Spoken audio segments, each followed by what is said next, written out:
Todo lo relacionado con la historia encontró hace ya muchos años, Juan, no sé cuántos, 10 años. por lo menos encontró la tertulia La Flauta Mágica. Y allí llegó un martes, parecía despistado, pero el primer día ya empezó a participar. Y el segundo yo ya le ofrecí la posibilidad de hacer alguna ponencia. Él dijo que sí, pensando que sería una ponencia.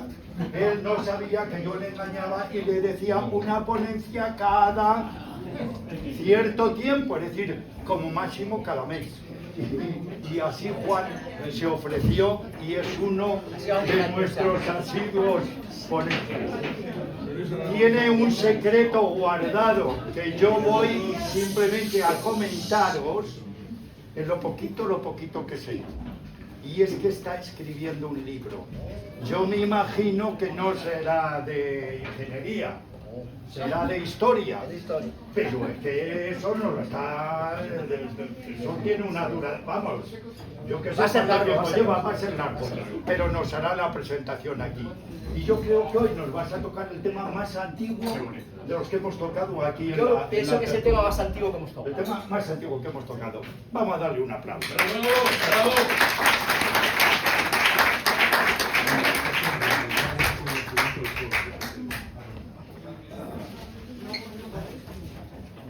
Gracias. Buenas noches a todos. Quería decir solamente una cosa, que sobrevivimos como tertulia de historia durante mucho tiempo gracias a Juan. Él es el auténtico líder. Él es el auténtico líder de esto y siempre que estamos en dificultades para encontrar un sitio, siempre aparece Juanjo y siempre nos soluciona la papeleta. O sea, que sobrevivimos como grupo de historia, divulgando la historia gracias a él. Bueno, esta noche, si es cierto que la historia, una de sus acepciones es contar historias, yo esta noche vengo a contar una historia.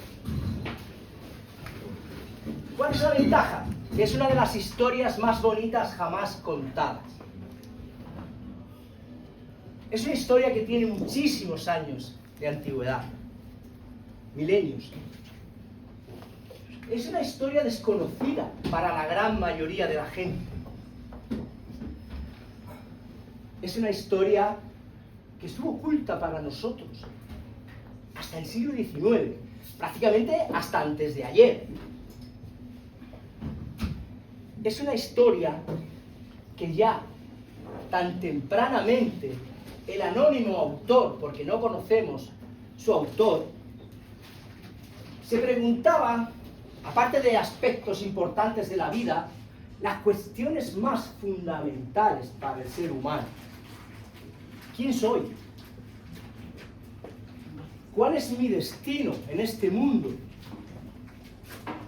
¿Y por qué tengo que morir? ¿Por qué somos mortales?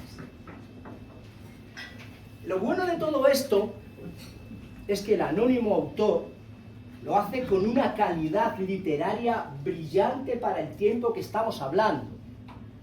Estamos hablando del poema de Gilgamesh, la primera obra literaria más antigua que conocemos. El poema de Gilgamesh se escribió sobre el 4500, o sea, hace 4500 años, sobre el 2500 antes de Cristo. Estamos acostumbrados a pensar que la Odisea es el poema épico más antiguo que conocemos. Estamos acostumbrados a pensar que Carpe Diem, el poeta Horacio del siglo I antes de Cristo, es, digamos, la filosofía de vivir el día más antigua que conocemos.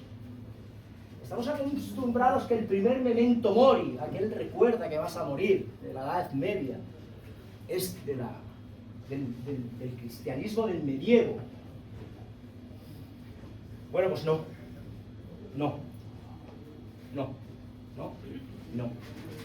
Todo esto está en el poema de Gilgamesh.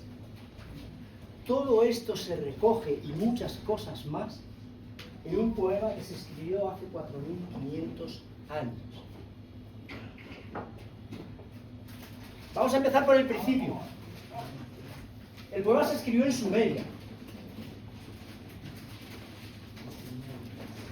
Según los arqueólogos, en Sumeria empezó la historia. Allí surge la primera civilización que conocemos. Hay que aclarar que, bueno, que hay historia detrás de Sumeria, antes de Sumeria. Solo que convencionalmente los historiadores llamamos historias a partir de la escritura. Es una pura convención, nada más.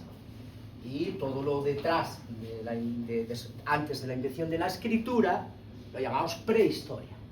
Por lo tanto, los arqueólogos piensan que aquí comenzó todo, en Sumer. ¿Qué es Sumer? ¿Y quiénes eran los sumerios? Bueno, Sumer es una región de Oriente Medio que básicamente coincide con el actual Irak, que estaba en el sur de Mesopotamia, entre los ríos Éufrates y Tigris, y aquí se desarrolló una civilización durante 1500 años, del 3000 a.C., 3500 a.C. hasta el 2000. Y esta civilización está considerada por todos los historiadores como la primera gran civilización de la historia. La arqueología ha demostrado que los sumerios fueron los primeros en crear ciudades e imperios. Y sobre todo fueron los que inventaron la escritura. Un artefacto importantísimo que nos servirá para expandir el conocimiento por el mundo a partir de aquí. Sabemos muchos de los logros de los sumerios, muchísimos. Sabemos que inventaron la rueda, sabemos que inventaron el arco, la bóveda, sabemos que fueron de los primeros en usar la metalurgia, del cobre y del bronce. Sabemos también que fueron los primeros en hacer ciudades. Y sobre todo, fueron los primeros que codificaron el derecho. Fueron los primeros que pusieron el derecho por escrito. En una estela de piedra, eso sí, pero por escrito. Pero fijaos una cosa. Sabemos mucho de los sumerios, de todos los logros que consiguieron.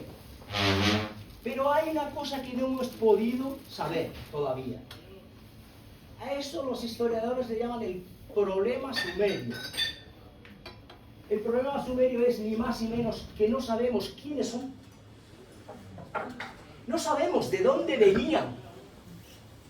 Y tampoco sabemos cuándo llegaron a Mesopotamia.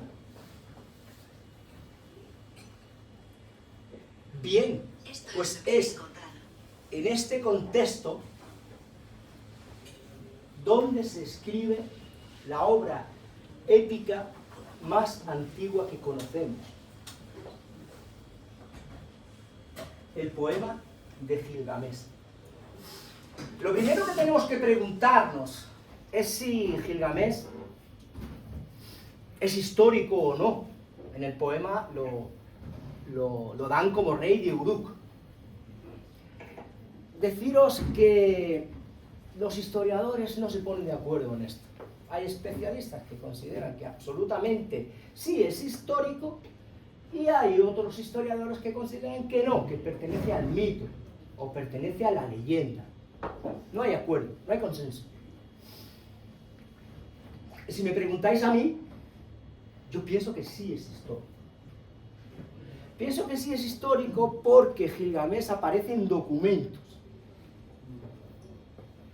Gilgamesh aparece en la lista real de Sumer, una lista que se encontró en la ciudad de Nippur en el 1800 a.C.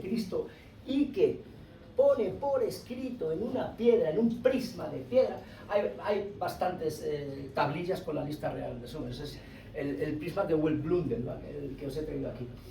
Y ahí aparece Gilgamesh. La lista real de Sumer, donde aparecen todos los reyes de Sumeria, es una maravilla. Comienza con una frase preciosa. Cuando la realeza bajó de los cielos, se depositó en Eridu. Eridu es una ciudad de Sumer. Fijaos que de tan antiguo ya consideramos a la realeza divina. Cuando la realeza bajó de los cielos, esta se depositó en Eridu.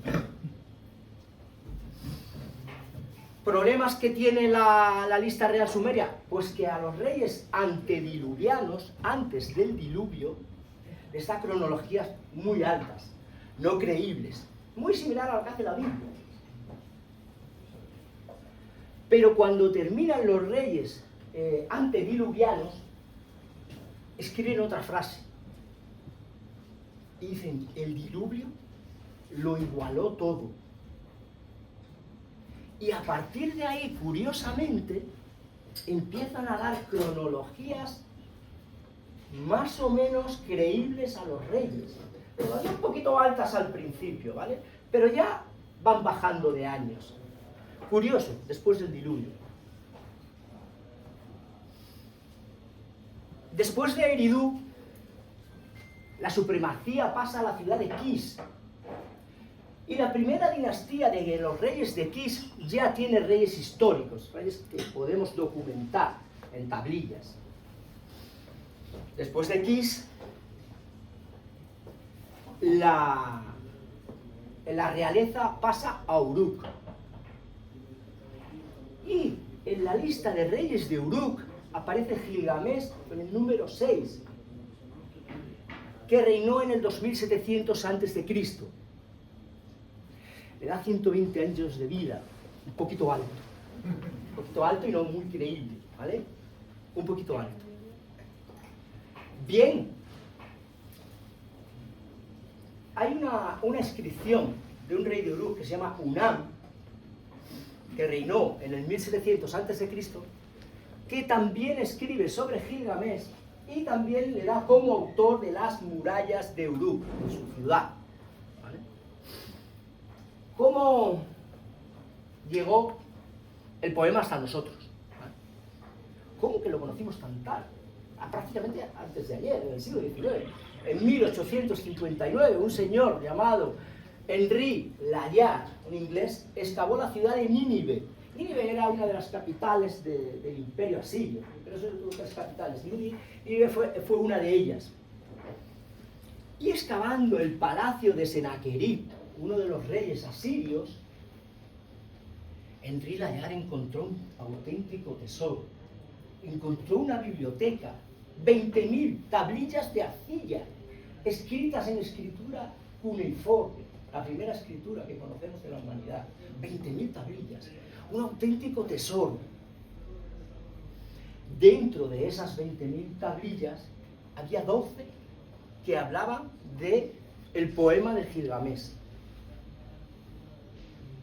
Después de Henry Layard, pues cundió la fiebre de la excavación en Oriente Medio, surgieron los asiriólogos, porque lo que decían esas tablillas era desconocido hasta entonces, y decía cosas sorprendentes.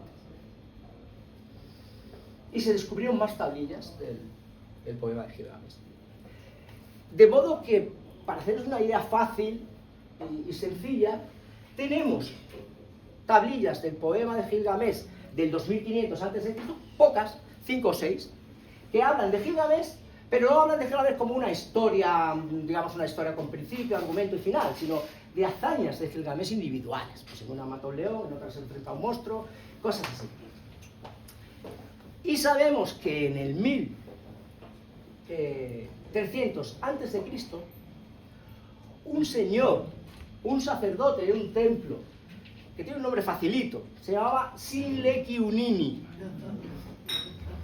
Este señor Sinleqi-Unini se ocupó de poner el poema de Gilgamesh, de coger todas las versiones que había y compilarlas en una historia coherente, una historia con principio, un argumento, una trama y un final y una filosofía dentro de ese poema. De modo que la versión que conocemos de Sinleqi-Unini lo llamamos la versión estándar, la versión canónica, ¿no? La oficial, esa por la que nos guiamos los historiadores. Y como os he dicho, las 12 tablillas que aparecieron en la biblioteca de Asurbanipal, esta es la biblioteca de Asurbanipal que está en el British Museum. El British. Las 12 tablillas es la versión más grande que tenemos del poema, la más amplia. Pero el poema sigue vivo. El poema está vivo porque de las 20.000 tablillas y las que se descubrieron después, están repartidas por todos los especialistas del mundo que las están traduciendo. Y cada año aparece una tablilla con cosas del poema de Gilgamesh, con cosas nuevas. Por tanto, el poema sigue vivo todavía.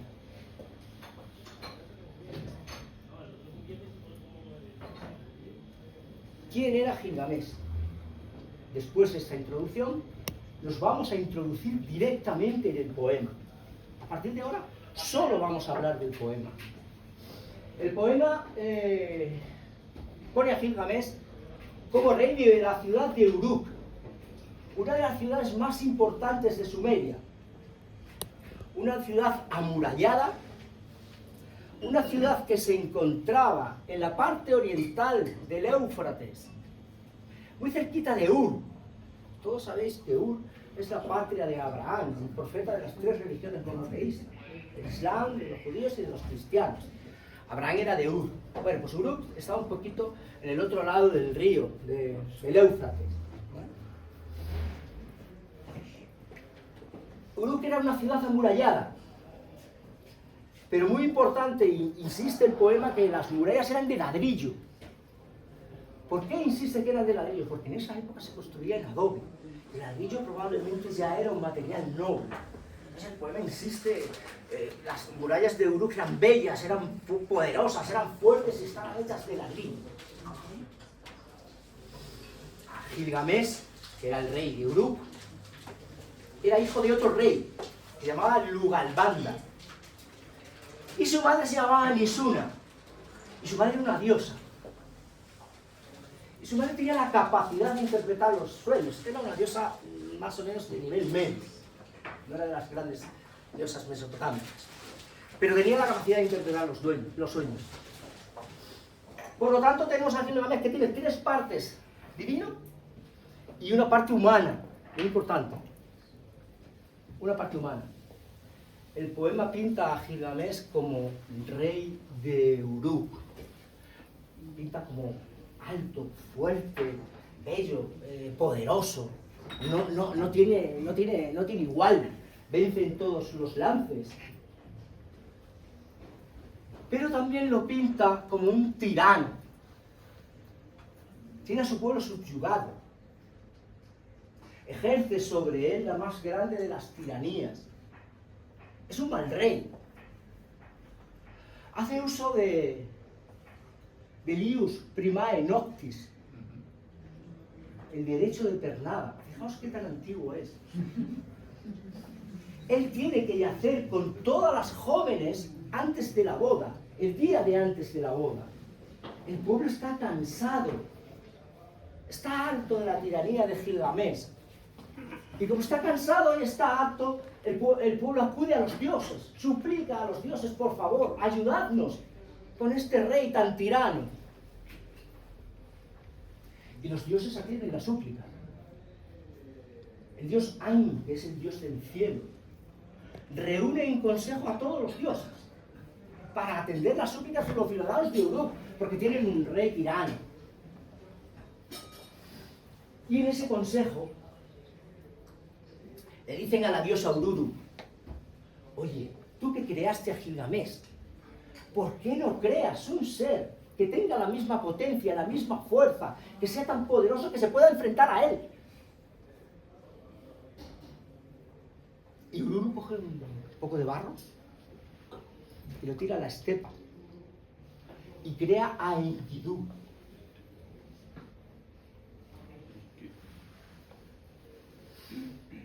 Es un ser poderoso, que tiene mucha fuerza, casi igual a la de Gilgamesh o más, pero lo crea en estado salvaje. Lo crea hirsuto, lleno de pelo, con el pelo sucio, con greñas, sin vestidos, la cara sucia. Enkidu vive en la estepa con los animales. Va a comer con los animales, baja al río a beber con los animales, va en manada con ellos, patea la hierba con ellos. Se dice de él que no sabe comer pan y que no sabe beber cerveza. Fijaos, en los principios de la civilización el pan era el alimento básico y primordial. Y se consideraba aquel que no sabía comer pan un incivilizado. Ya estamos tan tempranamente contraponiendo la urbanidad contra la incivilización, contra lo salvaje, contra lo bárbaro. Pero es que Enkidu tiene alargado la vida a los cazadores. Porque, como salvaje que es, se dedica a romperle las redes, a taparle las trampas, a quitar los cepos. Les tiene alargada la vida. Y un cazador va y se queja a su padre. Padre, ha venido alguien de la montaña, alguien fuerte, nos tiene aterrados, no nos deja hacer nuestro trabajo. Y el padre le dice, ve a Uruk y habla con Gilgamesh, porque no hay nadie igual que él. Él será el único que pueda enfrentar a Enkidu. De modo que el cazador se va a Uruk. Gilgamesh, antes de que llegue el cazador, tiene un sueño. Y se lo cuenta a su madre, Nisuna, que sabía interpretar los sueños. Y dice, madre, he tenido un sueño. Soñé que un trozo de cielo caía sobre mí. Que era muy fuerte. Yo no podía levantarlo. Era más fuerte que yo. Todo el pueblo de Uruk estaba alrededor de él, le daban vítores y le aplaudían. Y yo al final le acariciaba como una esposa, como si fuera una esposa. La madre le dice, hijo mío, tu sueño es favorable. Vendrá alguien que te enfrentará, que será igual o más fuerte que tú, que caerá sobre ti, pero acabarás acariciándole como una esposa. El cazador llega a Gilgamesh y Gilgamesh le dice, cuando le cuenta lo del salvaje, lo de Enkidu, le sigue mis instrucciones. Dice, vete al templo y habla con Sanjá. Sanjá es una prostituta sagrada del templo. Dice, cógete a Sanjá, te la llevas a ver a Enkidu y ella obrará el milagro. De modo que el cazador y Sanjá se van a la estepa, se van a la selva a ver a Enkidu. Están esperando y cuando aparece Enkidu, Sanjá se quita los vestidos, los pone en el suelo, se queda desnuda. Enkidu se echa sobre ellas.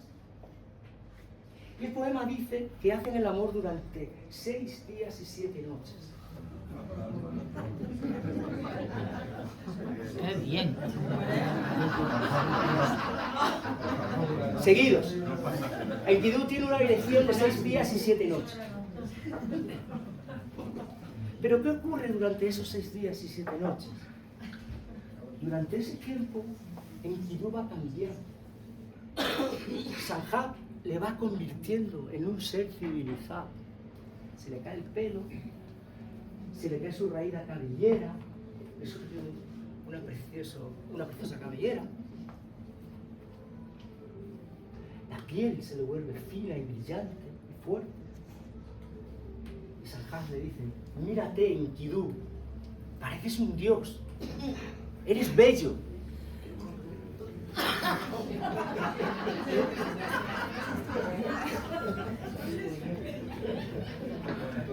Enkidu se ha convertido en civilizado. Enkidu trata de acercarse a los animales y los animales huyen. Es señal inequívoca de que Enkidu se ha vuelto civilizado. De modo que Sanjá le cuenta, hay un rey en Uruk que tiene tiralizado a su pueblo, Gilgamesh. Y Enkidu le dice, llévame hasta él porque pelearé con él y libertaré al pueblo, le liberaré de su yugo. De modo que Sanjat y Enkidu se van a ir a Uruk. Y en la plaza, cuando llega Enkidu, la gente se vuelve loca. Por fin tenemos a alguien tan fuerte como Gilgamesh, tan potente que puede vencerle. Por fin vamos a acabar con esta tiranía. Vítores en la calle. Y hay una boda. Y Enkidu, y Gilgamesh, por supuesto, va a yacer con la novia antes de la boda. Pero Enkidu se le pone enfrente, en la plaza. Y hay una auténtica batalla entre los dos. Una batalla potentísima, las paredes tiemblan, la tierra tiembla, es larguísima. Parece que no hay ningún claro vencedor. Los dos son muy fuertes, los dos son muy potentes. Y la pelea acaba en tablas. Según algunos autores la pelea acaba en tablas, según otros gana Enkidu y le cede la victoria a Gilgamesh. Pero parece que no hay un vencedor claro. Y lo que ocurre es que los dos se funden en un gran abrazo. Surge entre ellos una amistad inquebrantable. Ahora son amigos. Y en la cabeza de Gilgamesh, su vida por primera vez da un giro. Piensa, puede haber gente más poderosa que yo, puede haber gente más potente que yo, y puede haber gente que siendo así no es ni tan tirano, ni tan egoísta, ni tan altivo, ni tan engreído. Y los dos se hacen amigos y Gilgamesh decide correr aventuras con su amigo para ganar fama y para ganar gloria. Pero sobre todo Gilgamesh lo que quiere es reconciliarse con su pueblo. Ha sido un tirano, ahora ha cambiado por Enkidu y ahora entiende que se tiene que reconciliar con su pueblo. Entonces deciden ir por el mundo a correr aventuras. Y la primera aventura que se ponen por delante, el primer objetivo que se ponen por delante, es ir al bosque de los cedros. Como todos sabéis, en la antigüedad la madera de cedro era muy cara, muy valiosa. La madera de cedro se usaba para construir los palacios o los templos religiosos, las construcciones nobles. Y como todos sabéis, tanto el pueblo mesopotámico como el pueblo egipcio importaban esta madera del Líbano. Era la zona donde más crecían los cedros y donde más buena era la madera. De modo que los historiadores piensan que este viaje de Enkidu y de Gilgamesh es al Líbano, al bosque de los cedros. Es un viaje largo desde Uruk. Otros piensan que puede ser en los montes Zagros, que están por aquí, donde vivían los elamitas. Pero lo más lógico es que sea en el Líbano. Bien, recorren todo ese camino a buscar los cedros para llevar la madera a Uruk. Quieren hacer una puerta de madera para el templo de Enlil, uno de los dioses importantes del panteón de Mesopotamia. Pero claro, los cedros son muy caros. Y como toda cosa cara, los cedros están protegidos. Y evidentemente están protegidos por los dioses. Y los dioses tienen, vigilando el bosque de los cedros, a un gigante, a un monstruo que solo el nombre asusta. Se llama Humbaba. Y Humbaba está protegiendo los cedros para los dioses. Enkidu no quiere meterse en este jaleo, conoce el potencial de Humbaba, sabe que no van a salir bien parados y le dice a Gilgamesh, oye, ¿por qué no nos echamos atrás? Gilgamesh dice, no, hemos llegado hasta aquí, hemos venido hasta aquí, ahora vamos a ir al bosque de los cedros a cortar los cedros para llevarlos a Uruk. De modo que llegan al bosque de los cedros y antes de que corten el hermano aparece Humbaba. Insensato, ¿dónde vais? Nadie ha venido hasta aquí, nadie se ha atrevido a llegar hasta aquí. El que protege el bosque soy yo. Enkidu se ha muerto de miedo, se quiere ir. Gilgamesh le convence, oye, no te vayas, uno solo no vamos a hacer nada, pero entre los dos probablemente podamos acabar con Humbaba. Le piden ayuda al dios Shamash. El dios Shamash es el dios del sol. El sol lanza como 12 o 13 vientos contra un baba. Y Gilgamesh y Enkidu se van a por él. Otra batalla larguísima. El dios Shamash les ayuda mucho. Umbaba está a punto ya de caer. Cuando está a punto de caer le dice: oye, joder, no me matéis, podéis coger todos los cedros que queráis. No hacen caso y matan a Umbaba. Matan a Umbaba y le cortan la cabeza. Talan el bosque de los cedros, los meten en un barco, meten la cabeza de Umbaba en el barco y se van Éufrates abajo. Llegan a Uruk, todo el pueblo les recibe con vítores, con aplausos. Bueno, han hecho una gesta y los dos amigos pues empiezan a tener fama y a tener gloria, ¿no? Y sobre todo Gilgamesh, que era el rey. Tanta fama coge Gilgamesh que hay una diosa que se llama Inanna, que pone los ojos en él. Inanna, para los sumerios, es la diosa de la belleza, la diosa de la sexualidad y la diosa de la justicia y de la guerra. Ojo, porque Inanna será llamada Ishtar por los asirios. Ojo, porque Inanna será llamada Astarte por los fenicios. Ojo, porque Inanna será llamada Afrodita por los griegos. Y ojo, porque Inanna acabará llamándose Venus por los romanos. ¿Por qué Venus? Porque los sumerios consideraban a Inanna la estrella rutilante de por la mañana y de por la tarde, que todos sabemos que es el planeta Venus.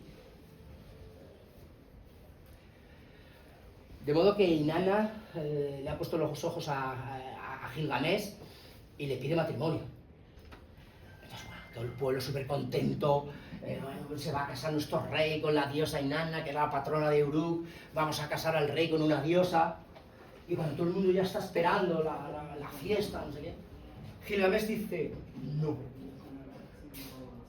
no me voy a casar contigo. Vamos bien. Las razones que pone Gilgamesh es porque Inanna ya había tenido otros compañeros de vida y había algunos damnificados entre ellos. Uno, por ejemplo, era un pájaro real. Inanna le había cortado el ala y el pobre pájaro vagaba por el paraíso pidiendo su ala. Pero el más importante es uno que se llama Dumuzi. A Dumuzi Inanna le mandaba al infierno como castigo 6 meses al año.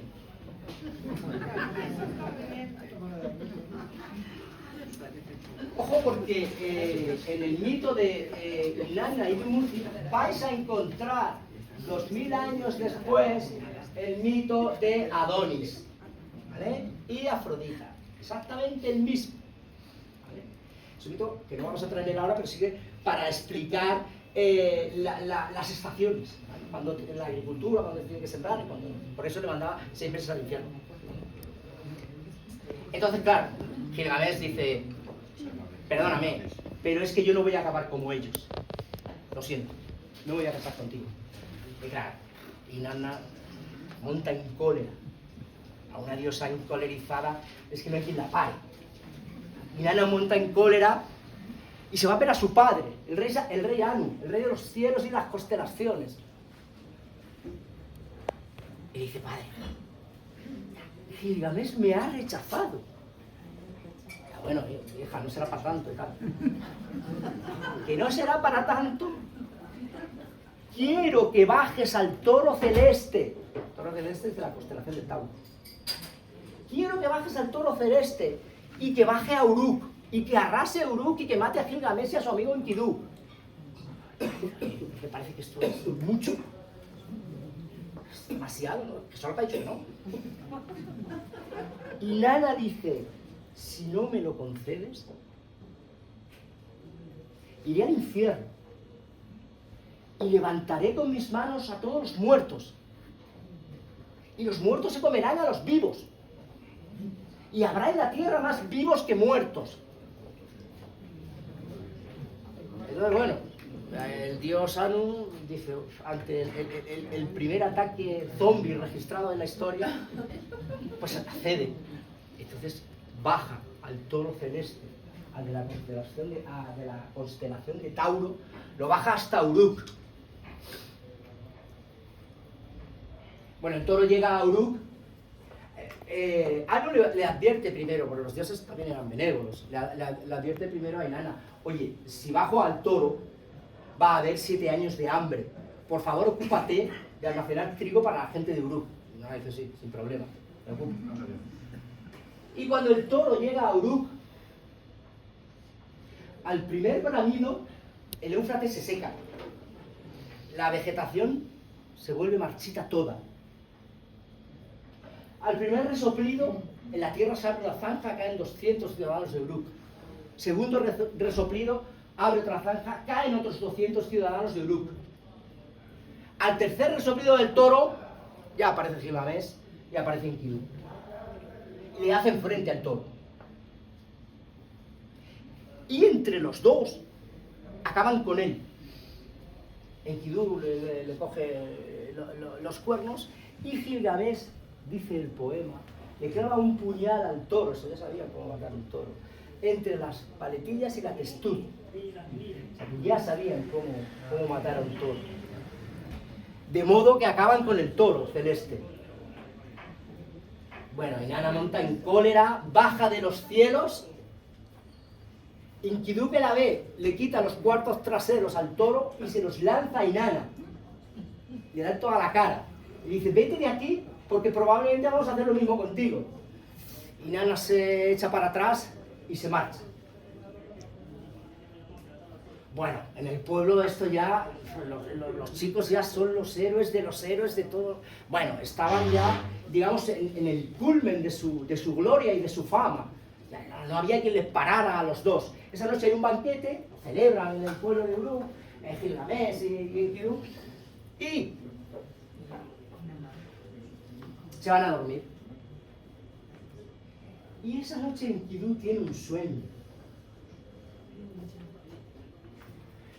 Enkidu sueña que ha visto a los dioses en un consejo. Y los dioses estaban hablando de ellos.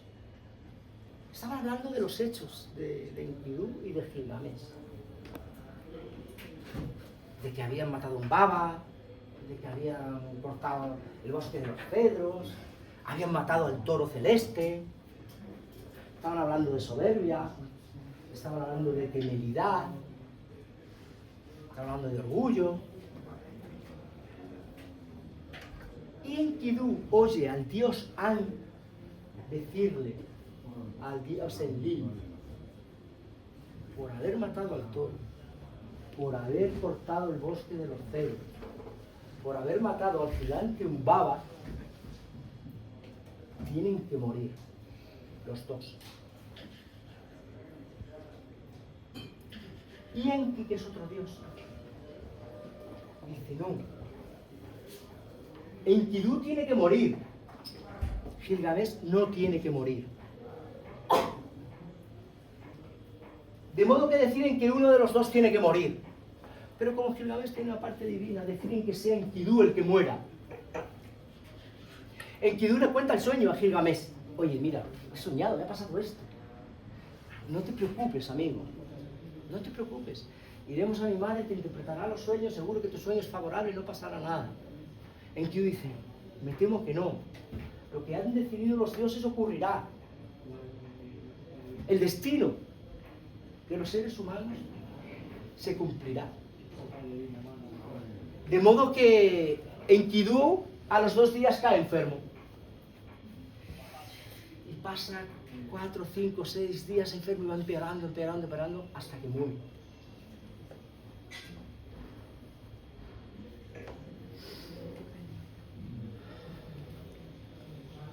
Gilgamesh entra en un auténtico ataque de pánico. Entra en una depresión absoluta. No entiende por qué su amigo se ha muerto. Su querido amigo, su amado amigo. Se tira del pelo, se raja las vestiduras, anda de un lado para otro, solo grita. ¿Te has ido y no me contestas, no me dices nada?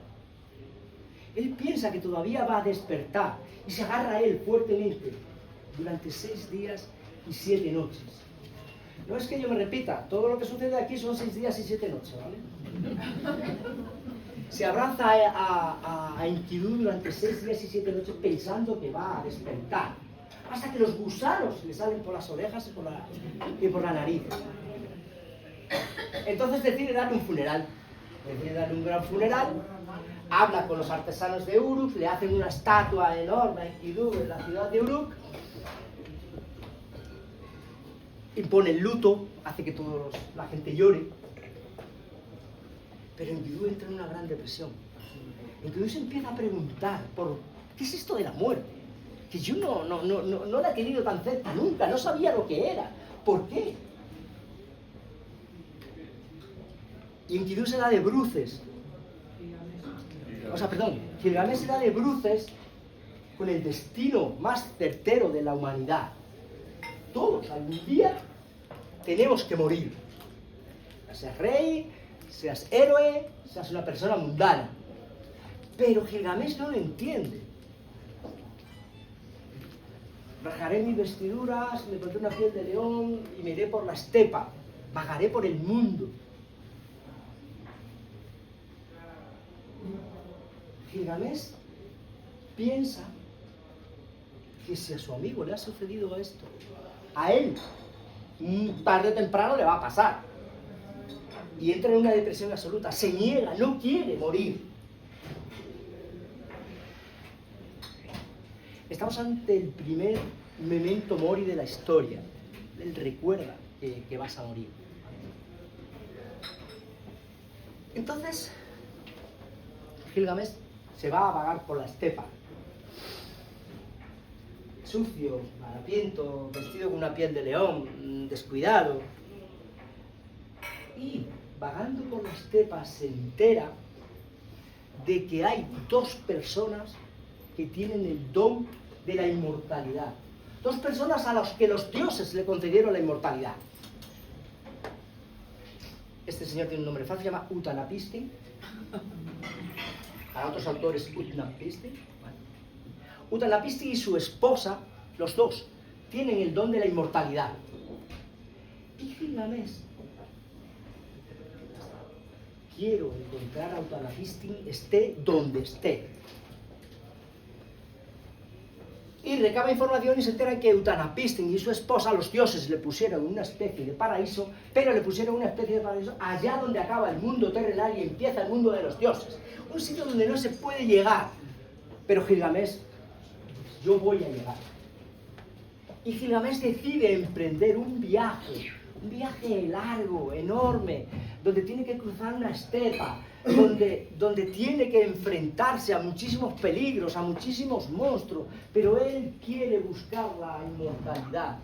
Él no quiere sucumbir como su amigo Enkidu, se niega. Por lo tanto, está dispuesto a correr todos esos peligros y emprende un viaje larguísimo hasta el océano amargo.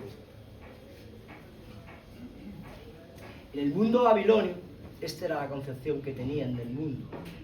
Esta era la tierra conocida, la tierra de los mortales. A la tierra la rodeaba un océano. Este océano era le llamaban el océano amargo. Y después de aquí nadie había pisado. Este era territorio de los dioses. De modo que Gilgamesh decide ir hasta allí. Por el camino tiene que matar un león y se viste con su piel. ¿Vale? Saludamos desde la flauta a Hércules, 1500 años antes que él, ya hay un héroe que mata a un león y se viste con su piel. Saludamos a Odiseo también, 1500 años antes que él, ya hay un héroe que hace un viaje largo y se encuentra con seres fantásticos y vive fantásticas aventuras. Hasta que Gilgamesh llega a 2 montañas, una montaña doble. Es la montaña de Masu, es la montaña del dios Sol, es la montaña de Shamash.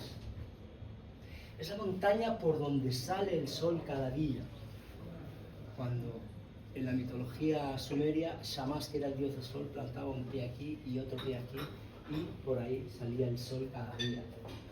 Aparte de salir el sol cada día, estas dos montañas salían como los pilares que sostenían el cielo, pilares del firmamento.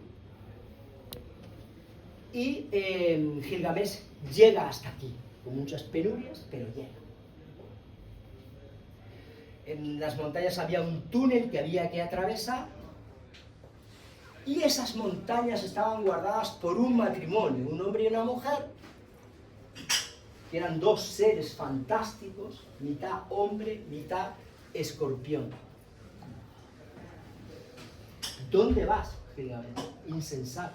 Nadie ha podido llegar hasta aquí.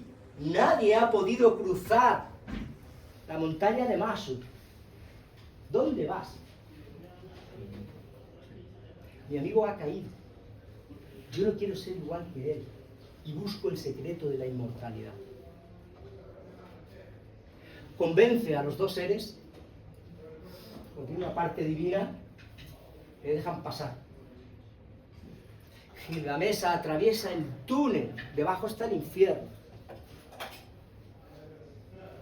Y cuando atraviesa el túnel de las dos montañas de Shamash, Gilgamesh se encuentra con una mujer. Una mujer que se llama Siduri. ¿Quién era Siduri? Siduri es la tabernera de los dioses, la cervecera de los dioses. Los dioses tenían una tabernera que les preparaba las bebidas. Y Siduri vive justo en el límite de lo terrenal y lo divino, porque atiende a los dioses, pero es humano. Por lo tanto, tiene una gran sabiduría.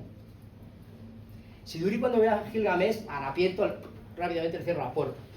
Abre un castillo. ¿Quién eres y dónde vas? Soy Gilgamesh, rey de Uruk.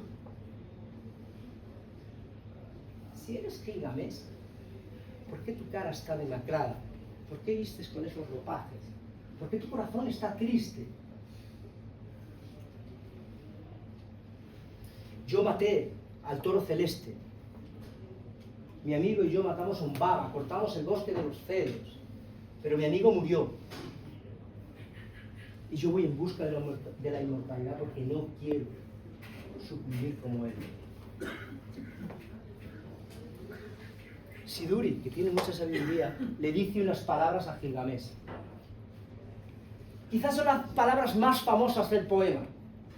Y abrimos los oídos y escuchamos porque son las palabras más importantes del poema.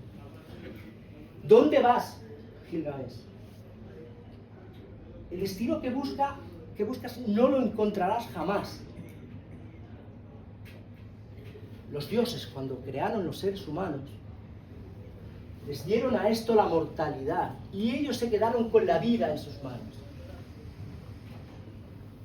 Por lo tanto, deberías estar alegre cada día.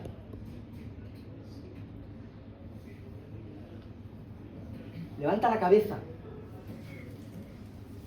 Báñate. Viste ropas limpias. Que tus ropas sean inmaculadas. Disfruta de la mano que te ofrece un niño. Abraza a tus amigos, a tu pareja, a tu mujer. Baila de día y de noche. Y sobre todo, haz que cada día sea una fiesta. Porque ese es el destino de los humanos y no otro.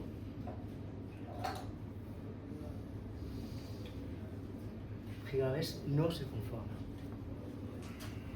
Convence a Siduri. Tengo que llegar hasta Utnapishtim. Tengo que saber cuál es el secreto de la inmortalidad. Por favor, ayúdame. Y le convence. Y Siduri le da un secreto. Dice, mira, la única persona que te puede ayudar a llegar hasta Utnapishtim es un barquero. Es un barquero que cruza las aguas de la muerte. Saludamos a Caronte, ¿vale? Que 1500 años antes ya había un barquero que cruzaba las aguas de la muerte. ¿Vale? Es el único que te puede llevar hasta Utnapishtim. Cuando el barquero se llama Usanavi, cuando Usanavi le ve a Gilgamesh, ¿quién eres? ¿Dónde vas así? Soy Gilgamesh, rey de Uruk. Si eres Gilgamesh, ¿por qué tienes triste el corazón? ¿Por qué tu cara está demacrada? Tus mejillas rojas. Porque perdí a mi amigo Enkidu, al que tanto amaba. Y desde entonces vago por el mundo buscando la inmortalidad. De modo que Usanavi, por fin, después de 3 días de navegar por las aguas de la muerte, le conduce hasta Utnapishtim. Y cuando está ante él, Utnapishtim le dice: dime, Gilgamesh, ¿por qué te has dejado invadir por la ansiedad? Gilgamesh no escucha, solo le mira y le dice: eres igual que yo. No nos diferenciamos en nada. Dime, ¿por qué los dioses te dieron la inmortalidad?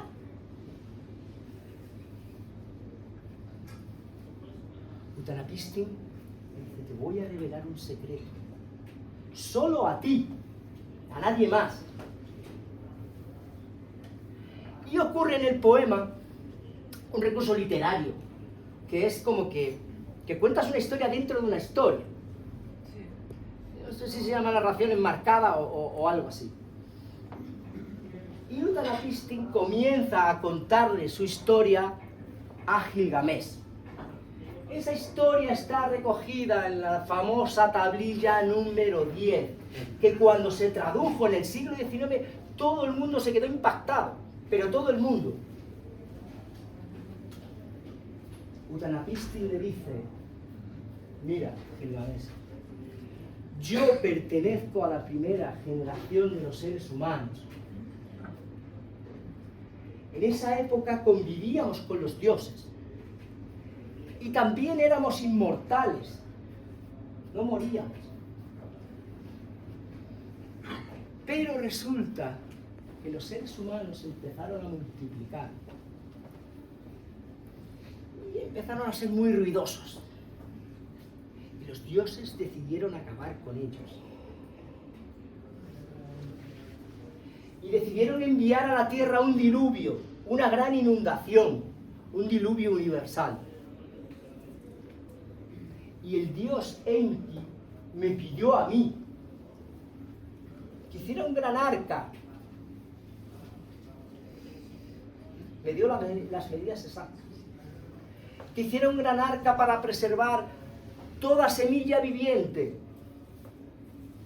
Me dijo que metiera a mi familia, que metiera todas las semillas, os suena la historia, ¿verdad?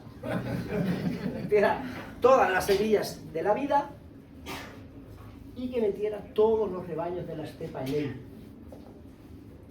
Y una vez que hubo terminado, comenzó el desastre. Los dioses aterrados subieron al cielo, en el horizonte se levantó una nube negra, el cielo tembló, todo lo que era claridad se volvió oscuro. Nippur abrió la compuerta de los cielos y ocurrió el desastre. Durante 6 días y 7 noches estuvo lloviendo y la inundación lo inundó todo.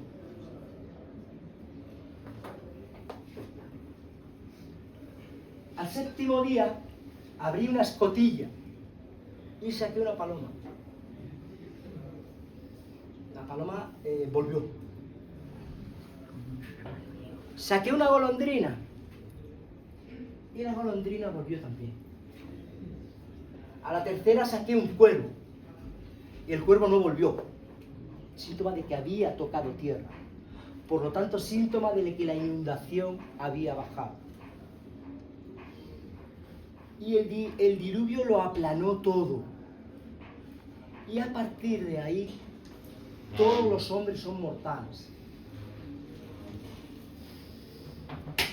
Pero a mí, por los servicios prestados, los dioses me concedieron la inmortalidad, a mí y a mi esposa, y me mandaron a este paraíso.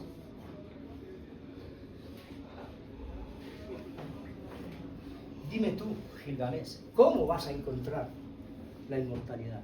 Es imposible lo que buscas. Y le hace un reto, una prueba. Mira, te voy a hacer una prueba para ver si puedes vencer a la muerte. Si eres capaz de estar despierto 6 días, 7 noches, entonces podrás vencer a la muerte.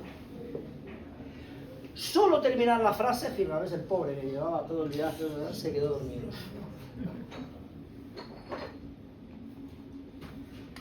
Cuando la esposa de Utnapishtim ya pensó que era tiempo determinado, le tocó: despierta, Gilgamesh, tienes que ir. Gilgamesh mira a Utnapishtim: ¿dónde iré? Volverás a tu país, volverás a tu reino. Le ordena al arquero Usanabi que le vista con ropas limpias, que le lave el pelo, que le bañe y que le ponga aceite para la vuelta. Y la mujer de Utnapishtim se dirige a él, a su marido, y le dice: lleva un viaje largo, ha pasado penurias, es increíble que haya podido llegar hasta aquí en su afán de buscar la inmortalidad, no le vas a dar nada. Y Utnapishtim se apiada y le dice: mira, Gilgamesh, te voy a dar otro secreto. En las profundidades marinas, en el Apsu,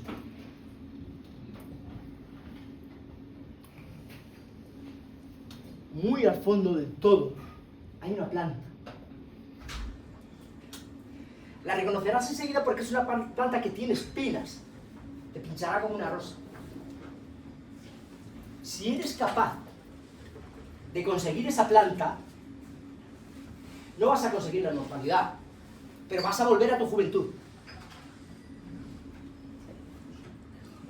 De modo que Gilgamesh se va con la planta, se va a buscar la planta. La planta estaba en las profundidades, en el Apsu. Estaba en el abismo. El Apsu, en el pensamiento y la filosofía sumeria, es donde está todo el conocimiento. El conocimiento. Donde están todas las realidades, donde están todas las verdades. Y estas verdades son inmutables, y son indestructibles, y son eternas. Si habéis estudiado a Platón, es una cosa parecida a las ideas de Platón. En el mundo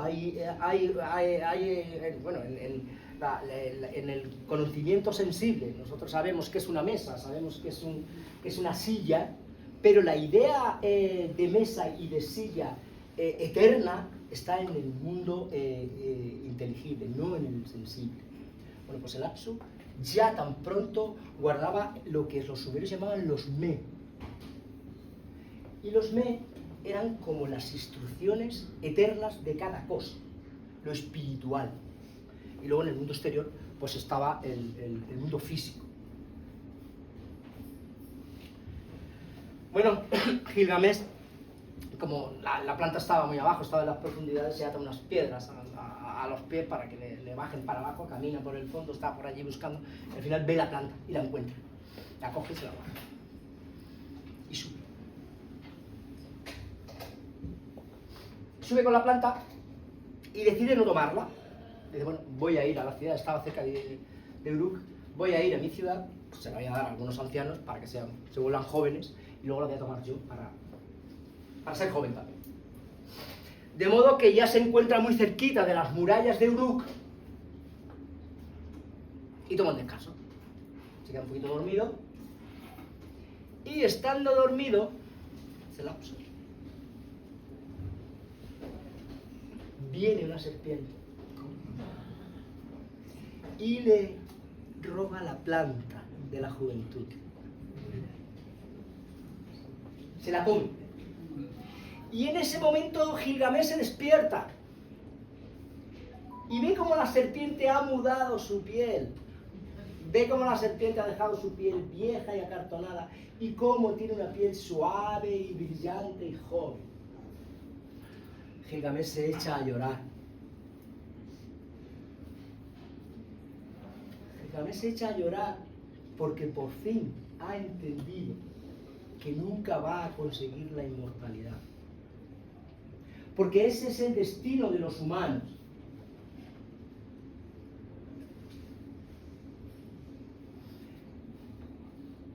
Gilgamesh entiende que lo mejor que podemos hacer en la vida es hacer buenas obras, es gobernar bien, es dirigir bien, es tener una buena familia, es tener unos buenos amigos. Y que ese es el único destino donde los humanos podemos actuar. No podemos hacer nada ante la muerte. Y Gilgamesh por fin lo entiende. Se vuelve a Uruk con la intención de ser un buen rey, con la intención de gobernar benévolamente, y recuerda los consejos que les dio Utanapishtim. Si eres capaz de reconciliarte con tu destino, entonces encontrarás la paz de tu alma y podrás ser feliz. Si entiendes cuál es tu destino. ¿Dónde ha visto Gilgamesh esto? En el lapso. Él ha descubierto allí el mundo espiritual.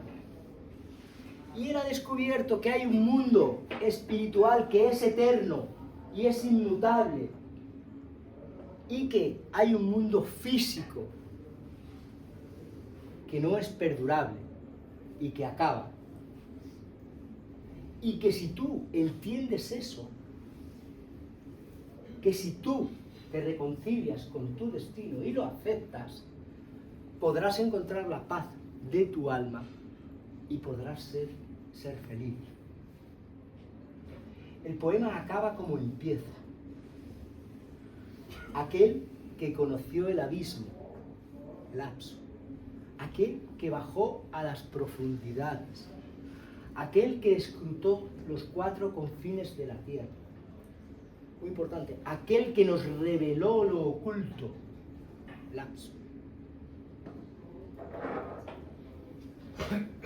Y escribió todas sus historias en una estela de piedra.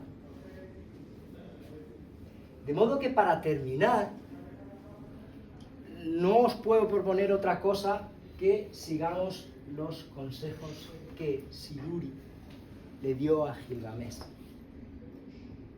Levanta la cabeza. Báñate. Vístete con ropas limpias, que sean inmaculadas. Toma la mano de un amigo. Dale un abrazo a tu pareja, a tu mujer, a tu amigo. Pero sobre todo, haced que cada día sea el más feliz del mundo. Muchas gracias. Bravo.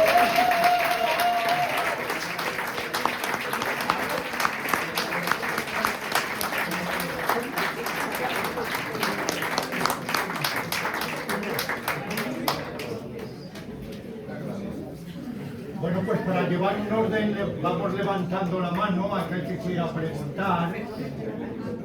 Elena. Juan, eres un maestro, tío, gracias.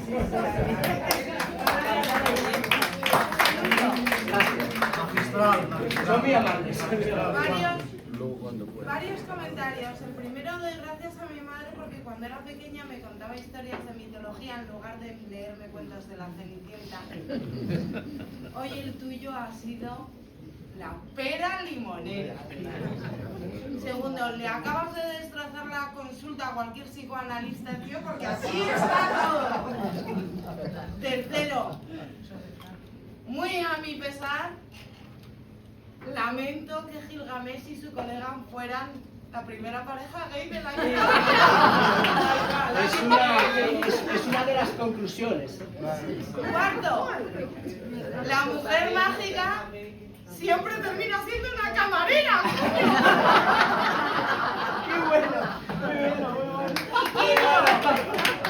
Cualquier persona que se sienta en un momento chungo tiene que ver esta ponencia. Bueno, leer el poema es mucho más que la ponencia. No tengo preguntas porque nos lo has contado todo. Gracias. Carlos. ¿Cómo se consiguió descubrir, para entender la escritura cuneiforme? ¿Hubo una piedra roseta o algo parecido? Hubo una piedra roseta, ¿vale? Porque... Recomiendan el libro, recomiendan el libro. La historia se empezó en Súper, el libro que... Sí, bueno, la historia es de Samuel, no a Kramer. La que has comentado casi al principio. Sí. La historia empezó a subir de Kramer, que es un libro muy bueno. Es bueno sobre la... Y respecto a cómo es la escritura cuneiforme, es básicamente igual que los jeroglíficos egipcios. Tenemos la suerte de que en los periodos intermedios se escriben en las estelas de las dos lenguas, ¿no? Entonces, hasta que conocemos una lengua y ya conociendo esa lengua vamos descifrando hasta que conseguimos. Pero hubo una piedra roseta también para descubrir la escritura cuneiforme. Carlos. Oye, vamos a ver. ¿Me perdonáis un momento? Por el vídeo, ¿os podéis poner de pie cuando habléis? Ah, sí, yo sí, pues, soy bajito y no Gracias. hay ningún problema. Buenas tardes. Primero, es un tema muy interesante el que ha... Pero mejor te pones de cara a la cámara. Es un tema muy interesante el que se ha atrevido con él. ¿Qué? Ya estoy muy visto, no te preocupes. Vamos a ver, o sea, yo tengo una percepción un poco diferente a la que tiene Juan, estoy de acuerdo con él, o sea, en algunos aspectos por lo menos. O sea, para mí el poema que no es un poema, yo recuerdo 3 versiones como mínimo que hay que recuerdo. Lo que pasa es que este es el que es más largo. Esa es la versión estándar. Este es el La completo. de Sin Lequiunini. Sí, pero él ha comentado que para él tiene un trasfondo histórico, etcétera, etcétera. Yo quería llevaros a vosotros a otro tema mucho más, que a mí me parece, por lo menos para mí me parece mucho profundo, que es el tema mítico. O sea, el poema de Gilgamesh lo que hace revelar es temas míticos. Hay una versión corta, porque es más corta, en la cual Gilgamesh es concebido porque un dios baja y deja encinta a una señora, a una ¿cómo se llama? A una campesina. Pero la campesina, como no puede, cuando tiene el hijo, lo mete en una cesta, lo mete en un río, la cesta del río llega hasta donde está el palacio central de Uruk, y entonces la padrina, la reina que está allí, y con el tiempo, él llega a ser rey, pero no es hijo de la reina, es hijastro porque lo ha cogido el río. Quiere decir con esto que, en mi opinión, sí hay elementos históricos. Pero lo más interesante de este poema en muchos aspectos es primero que es multitud de mitos que luego aparecen. O sea, el mito de que es un dios el que verdaderamente baja posteriormente y deja encinta a una campesina, aparecerá posteriormente en toda la mitología griega, romana, etcétera, que conocemos en este momento, y que tenemos en temas como, no sé, el Hércules. Él ha comentado el tema de Hércules aquí, evidentemente. Con esto quiere decir lo siguiente: hay multitud de elementos que aparecen en estos poemas, yo que conozco como 3 versiones diferentes, los cuales todavía inciden en nuestra propia forma de vivir. Cuando él ha comentado lo de la cervecera y está haciendo lo que está diciendo la cervecera está reflejado tremendamente en toda la filosofía estoica que posteriormente se desarrollará en Grecia y no digamos ya en el mundo romano. Esos principios que aparecen allí. hay multitud de elementos que tenemos ahora. Entre los egipcios y estos sumerios, cuidado, primero, la escritura es cuneiforme. Cuando esto se descubre en un palacio que es asirio, creo que es asirio, ¿no? Palacio de Senaquerib. ¿Es asirio o es acadio? Sí. Ellos no hablan el sumerio, se escribe en sumerio. El sumerio era un lenguaje que se utilizaba en el valle ese como la escritura sacerdotal, como nuestro latín. Ellos hablan en acadio, ellos los hablan el acadio y luego un asirio, que es un acadio, que es el idioma normal. Y en cambio, los poemas están en sumerio, lo cual quiere decirse que han sido escritos por ha recogido una serie de mitos. Digo mitos, cuando hablo mito, son ideas que tienen ellos que han ido pasando de un lugar a otro. Pero lo más interesante es que yo pienso que multitud de esos elementos todavía tienen un peso en el concepto que tenemos nosotros de la vida, del mundo, etc. Gilgamesh aquí, él lo ha comentado en un momento, pero yo recuerdo, y estoy hablando de hace muchos años, porque cuando leí, me cayó en mis manos la historia de Ethan Sumer, que es el libro que recomendamos para saber cómo se descifra el sumerio, que es impresionante. Y en ese momento me di la idea de leer un poco ese tema, pero yo recuerdo, o sea, que hay ideas que todavía persisten en nuestra forma de pensar y de ser. La idea de eso que ha comentado al principio Juan, de las ideas básicas y fundamentales de por qué estoy aquí, o sea, las 3 o 4 preguntas que nos hacemos nosotros, se las hacen 4.500 años antes, se las hacen en toda la vida, todos los filósofos están diciendo, y nos las hacemos nosotros normalmente. ¿Quién soy? ¿Por qué estoy aquí? ¿Para qué estoy aquí? ¿Y a dónde voy? O sea, es que es la triada, los 3 o 4 pensamientos. Y eso se repite, pero se repite. Ya lo tenía, porque aquí en las otras, yo recuerdo, a mí una cosa que me causó mucha impresión hace tiempo, y la tengo en la cabeza, es que Gilgamesh no quiere morir porque dice, pero si yo soy medio Dios, como Hércules más o menos, ¿no? Entonces, si soy medio Dios, ¿por qué tengo que seguir el mismo ritmo de los mortales?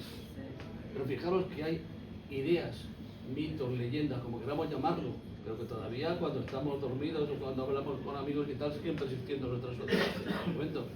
¿Qué es el mundo el que va por allí? Es el paraíso en el que voy a entrar. Posteriormente la Biblia nos habla de paraíso. Por primera vez aparece aquí el diluvio universal. Hoy está más o menos demostrado que existió, pero se supone que el Mar Negro era un lago grande, un lago que estaba cerrado. En un momento se rompió, inundó toda la parte del Asia, lo que es el Líbano y toda la parte de la zona de por allí. A mí me parece, como mito, me parece extraordinario. Me parece que sería una lectura, yo diría que casi obligatoria para personas un poco que ya peinamos canas, por lo menos, ¿no? Y los que vais a peinarlo con el tiempo, ¿no? Porque verdaderamente se plantea preguntas universales, preguntas que son perfectamente válidas hoy en día. Y a 4.500 años antes, hay gente que evidentemente se las ha planteado y ha buscado respuestas que además hemos recogido a través de nuestros filósofos, como lo he comentado anteriormente, griegos y romanos.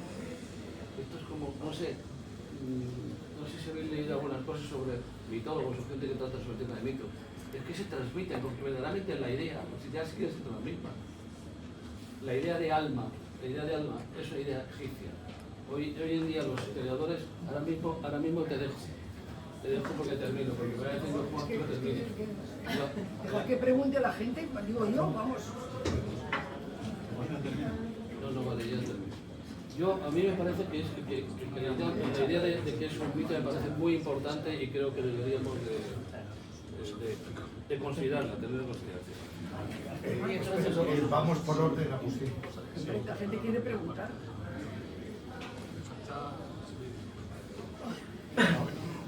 Primero, dar las gracias a Juan porque yo leí las primeras 2 versiones del poema de Gilgamesh hace más de 20 años. Entonces, claro, ya se me habían olvidado. ¿Qué te quedas? El periplo de Gilgamesh, el diluvio, el amigo, la muerte, eso se ha quedado. Y se ha quedado, y yo cuando lo leí, y sigo pensando lo mismo, no lo vi como una aportación histórica, sino una aportación de 2 tipos. Primero, una aportación mítica y una aportación poética extraordinaria. Una aportación poética extraordinaria. la calidad literaria es enorme. Claro. Entonces eso es algo que yo estoy con Carlos, que no permea la sociedad actual aparentemente, pero sí en el fondo. Sí en el fondo. Y luego la pervivencia de los mitos, cuando hablas de edad, vamos a ver, o sea, Egipto bebe de las fuentes sumerias. Por ejemplo, los egipcios fueron los primeros que explotaron inicialmente la cerveza, pero la cerveza es sumeria, ¿eh? Sí. Era una papilla y tenían que tomarla con una pajita, pero era sumeria. Y luego una cosa muy curiosa, preguntaban sobre el sistema cuneiforme. Son más antiguos los números cuneiformes que las letras. Sí. Que las letras. Son más antiguas las numeraciones cuneiformes, las numeraciones sumerias que las letras. Es que la escritura surgió por un sistema práctico, era la contabilidad. La escritura luego ya evolucionó. Como contabilidad pero de los números que ya el principio era la contabilidad. Para que os hagáis idea, los sumerios representan los números con una serie de bolitas y luego eso se metía dentro de una bola que se cocía. Es una deuda, se metía dentro de la bola y la bola se cocía. Y cuando ibas a reconocer la deuda se partía la bola para lo que había dentro. El siguiente paso fue, no tenemos por qué partir la bola, sino que podemos grabar cuando está todavía húmeda lo que hay dentro, y son números. Y a partir de ahí, las tablillas de contabilidad, que son las primeras escrituras que aparecen en el sueño. José Antonio. Ponte de pie, José Antonio, por favor, que si no, no te veo. Juan, sí, muchas gracias. La verdad es que estuvo excelente la charla y tal. Y aparte de... Yo solamente quería hacer referencia, aparte de lo que habéis dicho de las referencias filosóficas, mitológicas, bueno, está también, es importante para nosotros porque nosotros somos de ese ambiente, todos. La referencia bíblica. Entonces, como decías tú, estuvo hasta el siglo XIX que nadie conocía eso.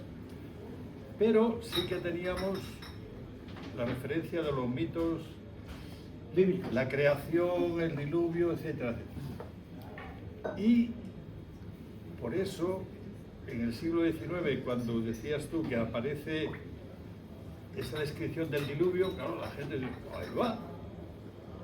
Lo que habíamos nosotros, que sabíamos de la Biblia, resulta que lo habían escrito antes. Entonces, creo que es importante porque en el fondo, aparte de todos los mitos y todo, está la ética. La ética y la espiritualidad, tanto de este libro, aparte de lo literario, está lo ético y espiritual, que influyó en lo espiritual y ético de Egipto y de Mesopotamia, y llegó hasta la Biblia.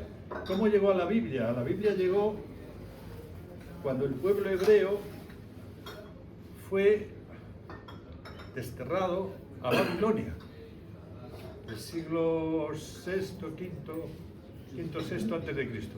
Entonces ahí es donde beben de toda esa sabiduría, de todos esos mitos, y cuando regresan ellos pensaban, ¿qué hemos hecho para que los babilonios nos hayan destruido si nosotros somos el pueblo elegido? Y entonces cuando empiezan a reflexionar y empiezan a escribir los primeros libros que conocemos de la Biblia, el Génesis, la creación, el diluvio, etcétera, y el pecado, que ahí sale el pecado original, ¿no? Y lo de Caín y Abel, todo eso viene de ahí. Y la gente piensa que en la Biblia lo primero que se escribió fue el Génesis. Pues no, Génesis se escribió mucho más tarde. Se escribió después de la experiencia tenida en Babilonia. A ver, el tema de que la gente se impactara cuando tradujeron la tablilla en el siglo XIX, cuidado, no lo tomemos como que nosotros estábamos engañando, esto era de otra civilización. No. La gente lo que empezó a pensar, que lo que decía la Biblia era verdad. Eso fue lo que pensó, y entonces hubo una fiebre y empezaron a excavar, surgieron los asiriólogos, y entonces todo el mundo empezó a excavar en Sumeria, ¿no? Y a raíz de ahí tenemos tanta información de estas civilizaciones, ¿no? Pero no lo tomaron así como diciendo, bueno, fueron los primeros, no, como diciendo, oye, lo que dice la Biblia es cierto, porque mira, ya estaba aquí, ¿no? Ese es un poco... Y luego el poema, a ver, el poema encierra muchísimas cosas, ¿no? Cosas filosóficas, ¿no? Pero así por hacer un 1, 2, 3, ¿no? Por ejemplo, o sea, lo primero es... Bueno, lo primero cuando somos jóvenes, la soberbia, el sexo, queremos poder, no sé qué, somos egoístas, ese es el primero, ¿no? El primer cambio que le dan a Gilgamesh es cuando le ponen a un igual. Entonces se da cuenta, dice, ostras, un igual, y encima es bueno, no tiene malicia, no es soberbio, tal, no sé qué, y él gira su vida, ¿no? Y entonces se convierten ahora en héroes que quieren promocionar y que quieren beneficiar a la ciudad de Uruk, ¿no? El segundo cambio que le meten es con la muerte, ¿no? Porque, claro, cuando somos jóvenes, ¿quién piensa en la muerte cuando eres joven? Nadie, ¿no? Cuando ya estás un poco en la madurez, es cuando te empiezas a contar, ostras, se te muere un abuelo, o se te muere un tío, no sé, y ya es cuando tú empiezas a ver la muerte y entonces empiezas a pensar, ¿no? Entonces cuando el tío da otro giro, ¿no? Y el tío dice, ostras, yo no quiero morir, yo voy a buscar la inmortalidad como sea, esto a mí no me va. Y claro, y el poema termina como diciendo, lo he entendido, ¿no? He bajado al Apsu, he visto que hay otro mundo espiritual donde allí se conserva todo lo eterno, ¿no? Y vale, y voy a vivir mi vida terrenal, haciendo buenas obras, haciendo buena persona, y sobre todo voy a hacer que mi vida sea digna, ¿no? Voy a vestir bien, voy a abrazar a mis amigos, voy a querer a mi esposa y tal, y sobre todo que cada día sea una fiesta, ¿no? Es un poco porque es el destino de este mundo terrenal, pero ojo, porque el poema encierra que hay un mundo espiritual que es eterno, cuidado. Sí, vamos por orden. Interesantísimo porque... Vamos por orden, Mario. Yo quería preguntarte una cosa. Históricamente la tablilla esa, por ejemplo, que dices que está en el Museo de El British está. Sí, ¿no? Tiene que tener una fecha exacta, definitiva, con el carbono 14, con todo Sí, eso. sí. ¿De cuándo data? A ver, esta tablilla que se encontraba es de la biblioteca de Asurbanipal, ¿vale? Ojo, porque Asurbanipal es un rey que reinó en Asiria en el siglo VII, 679, más o menos por ahí, ¿vale? Y lo que hizo este rey fue, ¿dónde está el saber del mundo? Que todos mis escribas se pongan a buscar el saber del mundo, ¿vale? Y yo lo que quiero es tener una biblioteca donde sepa todo. En la biblioteca Asurbanipal se habla de astronomía, de matemáticas, de religión, de física y de literatura, ¿no? Entonces, esta tablilla estaba dentro de las 12 tablillas del poema, ¿vale? Este poema se escribió en el 2500 a.C., pero las tablillas que se encontraron en la biblioteca eran del rey de Asurbanipal del siglo VII, pero no quiere decir que la antigüedad de lo que se cuenta sea del siglo VII, sino tenemos tablillas del 2500 a.C. 2500. Agustín. Sí, es un comentario breve.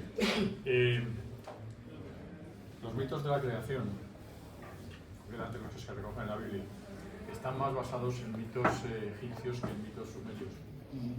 Por ejemplo, el Génesis, yo lo comento muchas veces, los egipcios no tienen un panteón como los griegos o los romanos. Tienen, dependiendo de cada una de las nomas, tienen unos dioses, suelen ser tríadas de padre, madre e hijo, y en cada una de las nomas hay un mito de la creación diferente. Concretamente, la noma de Memphis, con el dios Ptah y la diosa Sekhmet, tienen un mito de la creación, y es que Ptah crea todas las cosas del mundo con la palabra. Dice cabra y sale la cabra. Dice cocodrilo y sale el cocodrilo. Eso es el Génesis. En el principio fue el verbo y crearon en Siria no sé qué. El mito de la tríada memfita es unos 2000 años anterior al Génesis, a la Biblia. Hay que tener en cuenta, esta gente tenía 3.600 dioses, Claro. de los cuales conocemos 3.000. Claro. O sea, tenían dioses para todo. Casi todos los dioses salieron de aquí. Todos los dioses griegos, los romanos, los egipcios, casi todos salieron de aquí. O sea, en Inanna era Inanna, luego ahí fue Ista, luego fue Astarte, luego fue Afrodita y luego fue Venus con los romanos, ¿no? Entonces, joder, hay que darle una importancia a esta civilización. Es que no nos hacemos idea. ¿Cómo pensaban? Y una cosa que no he comentado cuando estás hablando de la creación, hay una tablilla que se llama Enuma Elis, y esa tablilla es un poema también sumerio de la creación, cuidado. Esto, usted, sí. Sí, Cecilia. Cecilia. No, solamente comentar que me he criado en África y entonces en el centro de África, o sea, entonces que en una serie de mitos, tribus primitivas concretamente, que en el centro de África, que es donde yo he vivido en gran parte de mi vida, digamos, hay una serie de leyendas, de teología, digamos, como Rupé, el Dios creador y todas estas cosas, que todavía cogen muchísimo de todas estas cosas, pero no del cristianismo, sino de mucho más antes del cristianismo. Y entonces hay muchísimas, religiones,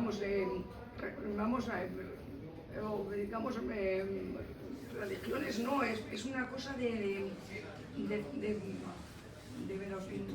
los cultos que se están haciendo todo esto.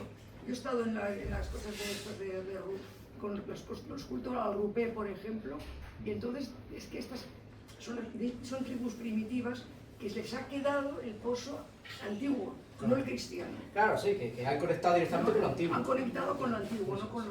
Bueno, hay que decir que el poema de la creación, Enuma Elis, que bueno, pues todos pensamos también que el teatro surgió en Grecia, pues no, el teatro también surgió en Mesopotamia. Enuma Elis es un poema de la creación y estaban obligados los sacerdotes a representarlo una vez al año en vivo, a cantarlo y a representarlo en vivo como si fuera un teatro. Los mesopotamios ya tenían mimos. O sea, y luego es muy difícil no pensar, la civilización griega, la Odisea se escribió en el siglo VII a.C. aproximadamente, ¿no?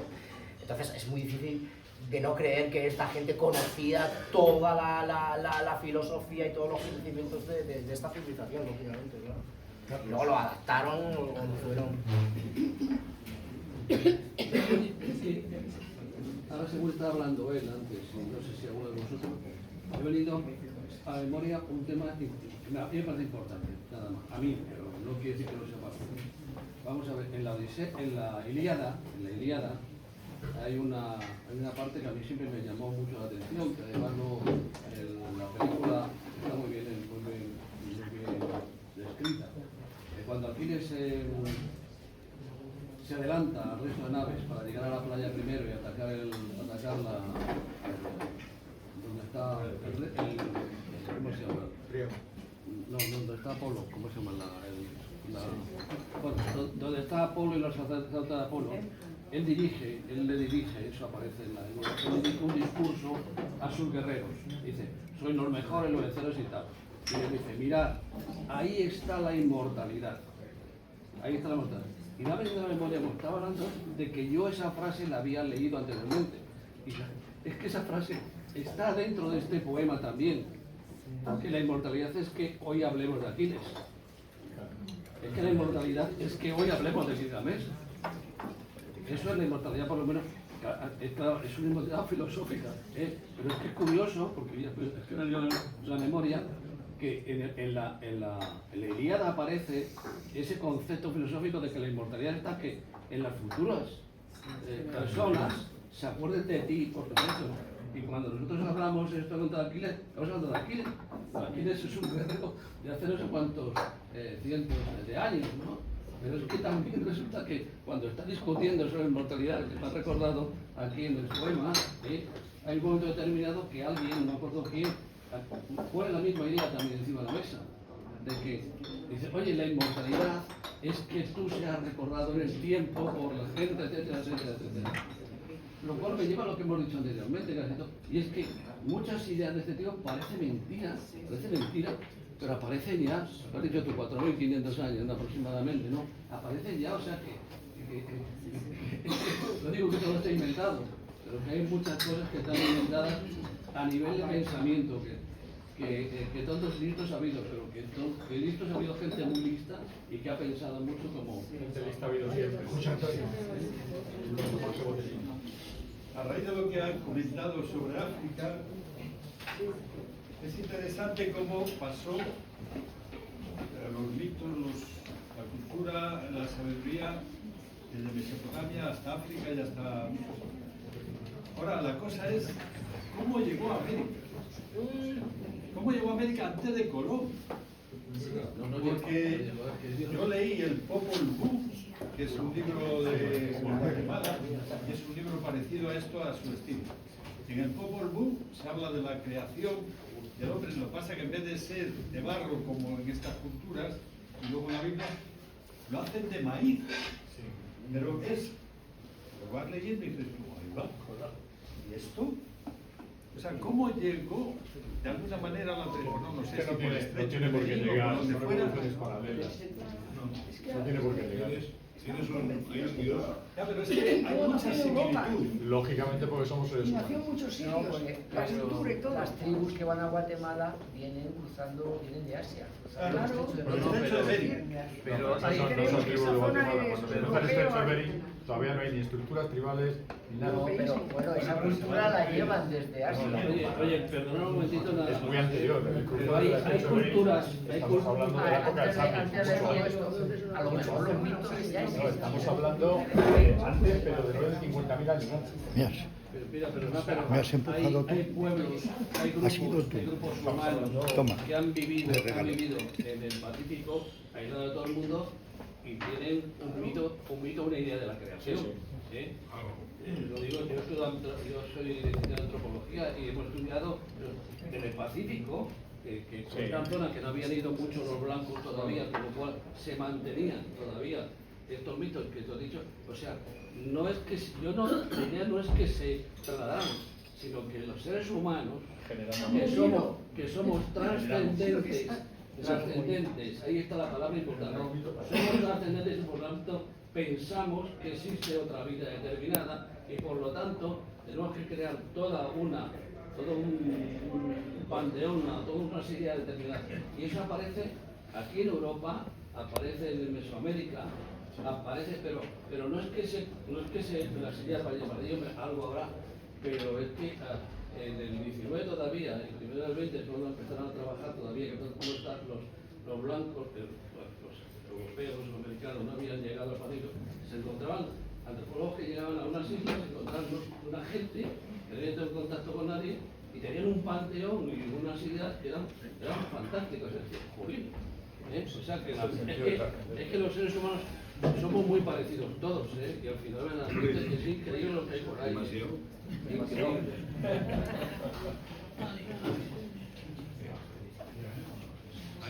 Muy bien, valiente. Hay un dios azteca, creo que es, que embaraza a una... Y entonces la familia que está embarazada, quiere matarla porque ha ofendido y va a tener un hijo sin tal. Y en el momento de nacimiento va el que nace, mata al que iba a matarle, al padre, y vale, ¿qué dice ese mito de ser hijo de un dios y luego que pues, lo tienes en no sé qué zona exactamente, yo lo he leído en América del Sur.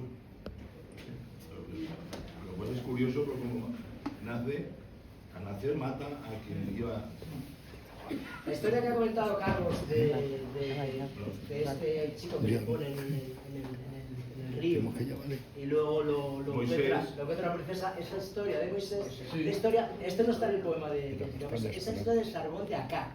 Sargón es el primer emperador conocido de la Si historia. quieres te envío la información en qué Yo poema, tengo que- en uno de los 3 o 4. ¿Qué dice Elena? Hay un poema de Gilgamesh, de las aventuras de Gilgamesh en el Mediterráneo, pero que son cortos, porque que tú has... Yo tengo noticia que esto el que has pertenece comentado, al- los que has al- comentado al- es el más Pero amplio, sí conozco la historia es el y mejor está en de una todos. tablilla y es la historia de Sargón. Claro, es que- Sargón primero. Es que hay multitud de ideas y de historias, de mitos, que creemos que son, yo estoy viendo ahora mismo... Es la historia de Moisés. Se supone que son del siglo XIX y de estos nuestros, no, es que son de hace 4.500 años. Ya la gente está pensando en qué, por qué venimos y a dónde vamos. En qué ahí está el problema. Y como además Dentro de la antropología geológica básica, todo el mundo tenemos la misma capacidad. Nosotros si nos estamos viviendo cognitiva, no es cognitiva. Otra cosa es que la educación y tal es la misma capacidad cognitiva.